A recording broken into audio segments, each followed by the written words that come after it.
కడుపు నిండా భోజనం చేసేందుకు ఓ హోటల్ కు వెళ్లిన కస్టమర్ కు షాకింగ్ ఘటన ఎదురైంది. హైదరాబాద్ అబిడ్స్ లోని తాజ్ మహల్ హోటల్ కి వెళ్లిన అశోక్ అనే వ్యక్తి పప్పు ఆర్డర్ చేశాడు. అందులో చనిపోయిన జెర్రీ రావటంతో ఒక్కసారిగా అవాక్కయ్యాడు. ఇదేంటని హోటల్ సిబ్బంది ప్రశ్నిస్తే నిర్లక్ష్యంగా సమాధానం చెప్పినట్టు కస్టమర్ వాపోయాడు. ఫుడ్ సేఫ్టీ అధికారులకు ఫిర్యాదు చేసినప్పటికీ ఎవరూ పట్టించుకోవట్లేదని ఆవేదన వ్యక్తం చేశాడు అతను.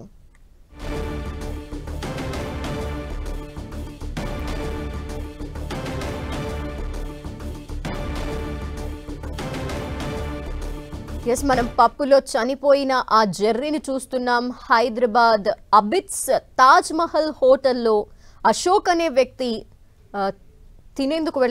ఆహారం తినేందుకు వెళ్ళాడు. అయితే పప్పు ఆర్డర్ చేసుకోగా ఆ పప్పులో జెర్రీ రావటం, అక్కడి అధికారుల్ని అడిగిన వాళ్ళెవరూ పట్టించుకోకపోవడం షాకింగ్ ఘటనగా చెప్పుకోవాలి. ఇది ఈ మధ్య కాలంలో ఫుడ్ సేఫ్టీ అధికారులు పలు హోటల్స్లో తనిఖీలు చేయటం, అపరిశుభ్రమైన వాతావరణంలో ఆహారాన్ని వండటం, కల్తీ ఆహారం గురించి ఇట్లా అనేక వార్తలు విన్నాం. కానీ ఇప్పుడు మనం ఏకంగా పప్పులో జెర్రీని చూస్తున్నాం. అయినప్పటికీ హోటల్ సిబ్బంది కావచ్చు, ఫుడ్ సేఫ్టీ అధికారులు కూడా పట్టించుకోవట్లేదు అని అతను వాపోతున్న పరిస్థితి. దీనికి సంబంధించిన డీటెయిల్స్ మా ప్రతినిధి కిరణ్ అందిస్తారు. కిరణ్, హైదరాబాద్ నగరంలో ఫుడ్ సేఫ్టీ సంబంధించిన అధికారులు ఎన్ని తనిఖీలు చేసినా హోటల్స్ లో మాత్రం హోటల్స్ నిర్వాహకుల తీరు మాట్లాడట్లేదు. పరిశుభ్రత, క్వాలిటీస్ కి సంబంధించి కూడా గతంలో వరుసగా రైడ్ చేశారు. కానీ ఇటీవల కాలంలో హోటల్స్ లో సంబంధించి కూడా కస్టమర్లకి చేదు అనుభవం ఎదురవుతున్నట్టుగా మనం చెప్పుకోవాల్సి ఉంటుంది. తాజాగా తాజ్మహల్ హోటల్లో ఒక కస్టమర్ భోజనం చేసేందుకు వెళ్ళగా అందులో అతడి కర్రీలో పప్పులో చనిపోయిన జెర్రీ అవశేషాలు కనిపించడంతో అతడు షాకైన పరిస్థితి కనిపిస్తుంది. వెంటనే హోటల్ నిర్వాహకుల దృష్టికి తీసుకెళ్లడం జరిగింది. కానీ నిర్వాహకులు నిర్లక్ష్యం సమాధానం ఇవ్వడంతో అతడు కస్టమర్ ఫుడ్ సేఫ్టీ జిహెచ్ఎంసీతో పాటు ఫుడ్ సేఫ్టీ అధికారులకు ఫిర్యాదు చేసినా కూడా వారిని పట్టించుకోకపోవడంతో కూడా అతడు తీవ్ర నిరాశతో వెనుకిన్న పరిస్థితి కనిపిస్తుంది. హైదరాబాద్ నగరంలో ముఖ్యంగా ఇటీవల కాలంలో ఏంటంటే గతంలో వరుసగా చెప్పాల్సి ఉంటుంది. గతంలో తాజ్మహల్ హోటల్ తో పాటు సూపర్బాత్ సంబంధించిన హోటల్లో కూడా రబ్బర్ అవశేషాలతో పాటు కొన్ని అవశేషాలు లభించడంతో అతడు హోటల్ నిర్వాహకులు తీసుకెళ్ళా కూడా నిర్లక్ష్య సమాధానం చెప్పి కస్టమర్ మీద దాడి చేసి పంపించిన ఘటన కనిపిస్తుంది. కానీ హైదరాబాద్ లో తాజ్ మహల్ హోటల్ సంబంధించి కూడా చాలా పేరు ప్రఖ్యాతి ఉంటుంది.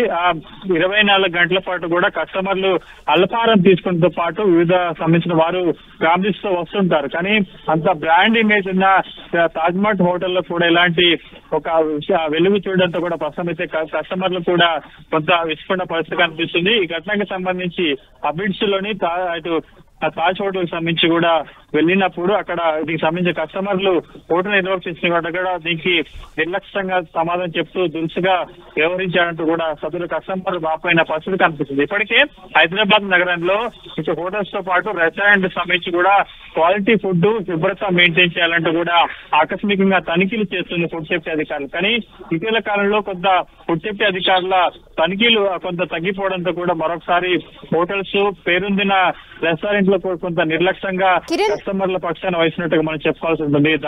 అంటే ఇటీవల కాలంలో ఫుడ్ సేఫ్టీ అధికారుల రైట్స్ ఆగిపోయినప్పటికీ అసలు ఫుడ్ సేఫ్టీ అధికారుల కంప్లైంట్ చేసినా పట్టించుకోలేని ఘటన మనం ఇది చూసేది. మరి ఈ నేపథ్యంలో ఎలా అర్థం చేసుకోవాలి ఇటువంటి ఘటనలకు సంబంధించి? అంటే ఎక్కడికి వెళ్ళినా ఇంకా ఇదే పరిస్థితి కనిపిస్తే ఏంటి అర్థం అనుకోవాలి? ప్రస్తుతానికైతే ఈ ఘటనకి సంబంధించి కూడా కస్టమర్ స్థానిక జిహెచ్ఎంసీ తో పాటు ఫుడ్ సేఫ్టీ అధికారుల దృష్టికి తీసుకెళ్లాడు. ముఖ్యంగా కస్టమర్ హోటల్ నిర్వాహకుల దగ్గరికి వెళ్ళి కూడా తను తింటున్న పప్పుల్లో జెర్రీ అవశేషాలు లభించాలని చెప్పినా కూడా దానికి ఏం జరిగింది ఏంటి అని కస్టమర్ కి చెప్పే ప్రయత్నం చేయకుండా కూడా అతడితో హింసగా ప్రవర్తన చేయడం, నిర్లక్ష్యంగా సమాధానం చెప్పడంతో కూడా ప్రతి ఘటన. ఎందుకంటే హైదరాబాద్ నగరంలో ప్రతిరోజు నిత్యం హోటల్ సంబంధించి కావచ్చు, రెస్టారెంట్ లో కూడా ఇలాంటి అవశేషాలు బయటపడుతున్నాయి. కస్టమర్ రుచికరమైన టిఫిన్స్ కావచ్చు, భోజనం తినేందుకు హోటల్కి వెళ్తాడు కానీ అక్కడ శుభ్రత పాటించకపోవడం, నాణ్యత లేకపోవడం, కానీ అధిక ధరలు విక్రయిస్తున్నా కానీ కేవలం ఫుడ్ సేఫ్టీ అధికారులు కావచ్చు, జిహెచ్ఎంసీ అధికారులు అడపాదడపా తనిఖీలు చేసి చేతులు దులుపుకున్నారు. కానీ రెగ్యులర్ గా తనిఖీలు లేకపోవడంతో కూడా ఇలాంటి ఘటనలు చోటిస్తున్నట్టు మనం చెప్పుకోవచ్చు. తాజ్ హోటల్ సంబంధించి కూడా ఈ హోటల్స్ కూడా హైదరాబాద్ నగరంలో పదుల సంఖ్యలో ఉన్నాయి. కొన్ని వందలాది మంది కస్టమర్లు రెగ్యులర్ గా వస్తుంటారు కాబట్టి బ్రాండ్ ఇమేజ్ అని పోతుందని కూడా వాళ్ళు చూసుకోకుండా కూడా కస్టమర్ తో నిర్లక్ష్యంగా చెప్పడం, ఇలాంటి ఘటనలు చోటు చేసుకున్నప్పుడు కూడా కస్టమర్ తో దురుసుగా ప్రవర్తించకపోవడం. ప్రస్తుతానికి అయితే ఈ ఘటనకు సంబంధించి స్థానిక జిహెచ్ఎంసీ తో పాటు ఫుడ్ సేఫ్టీ అధికారులు కూడా కస్టమర్ తీసుకెళ్ళినట్టుగా తెలుస్తుంది. కానీ వారు ఇంకా అందుబాటు రానట్టుగా మనకైతే తెలుస్తుంది. ప్రస్తుతం ఈ ఘటనకు సంబంధించి కూడా ఎలాంటి వాళ్ళ మీద చర్య తీసుకుంటారో ప్రస్తుతం అయితే చూడాల్సి ఉంటుంది. Okay, thank you Kiran.